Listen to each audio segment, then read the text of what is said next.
Баршаңызға сәлем, сіздермен Гүлсая. Бүгін сіздерге өте оңай әрі дәмді, жұмсақ болып шығатын ең оңай бауырсақтың рецептімен бөлісетін боламын. Міндетті түрде видеоны соңына дейін қарап, менің каналыма тіркелуді ұмытпаңыздар. Өте жұмсақ болып шығады, сіздерге ұнайды деген сенімдемін.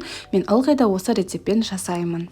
Ең алдымен құрғақ таза ыдысымызға жылы сүтімізді құямыз. Міндетті түрде сүтіміз де суымыз да жылы болуы қажет. Сонан кейін үстіне қажетті тұзымызды салып, қантымызды қосамыз. Төменде описание бөлімінде қантты мөлшерін көрсетіп қойдым, одан артық қоспаңыздар. Сонан кейін құрғақ дрожжымызды, сұйық майымызды және де 2 ас қасық майонезімізді қосатын боламыз. Егер де сізде майонез болмаса, қаймақ қоссаңыз да болады. Дәл осы видеоның астында описание бөлімінде барлық рецепті мөлшермен қалдырдым, сол жерден қарай алсаңыздар болады. Барлығын жақсылап араластырып, ең соңында ұнымызды қосатын боламыз. Ұнымызды міндетті түрде алдын ала ситадан өткізіп аламыз. Және де аз-аздан қосып, ең алғашында қасықпен, сонан кейін қолыңызбен жақсылап жұмсақ қамыр илейтін боламыз. Қамырыңыз видеода көріп тұрғандай, қолыңызға кішкене ғана жабысып тұру қажет. Қамыр илеген ыдысымызды кішкене майлап, бетіне де май жағып, бетіне пищевой пленканы жақсылап кигізіп, жылы жерге 1,5 сағатқа қойып қоятын боламыз.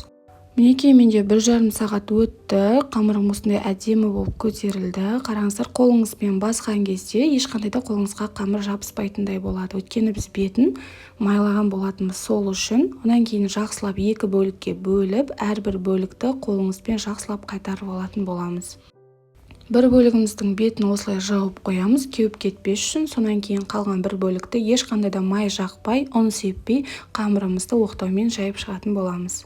Мінекей, видеодағыдай үлкен қылып жайып болғаннан кейін өзіңіз қалаған формаға кессеңіздер болады. Маған осындай дөңгелек формасы ұнағандықтан қалыңдығы осындай қылып кесіп аласыздар. Барлығын кесіп алғаннан кейін жиегіндегі артық қамырларды алып, тағы да күлше жасаймыз. Сонан кейін осы қамырларымыздың бетін жауып 15-20 минутқа қалдырамыз. Бауырсақтарымыз көтерілгеннен кейін газ отымызға майымызды қыздырып, орташа отта 2 жағын жақсылап қызартып пісіріп алатын боламыз. Өте оңай піседі. Барлық бауырсақтарымызды осылай қызартып, дөңгелентіп, әдемі қылып пісіріп алатын боламыз. Сіздерге ұнайды деген сенімдемін. Менің рецептіммен жасап көріңіздер. Егер де менің видеом ұнаған болса, каналыма тіркеліңіз. Алдағы уақытта неше түрлі оңай рецептермен бөлісемін.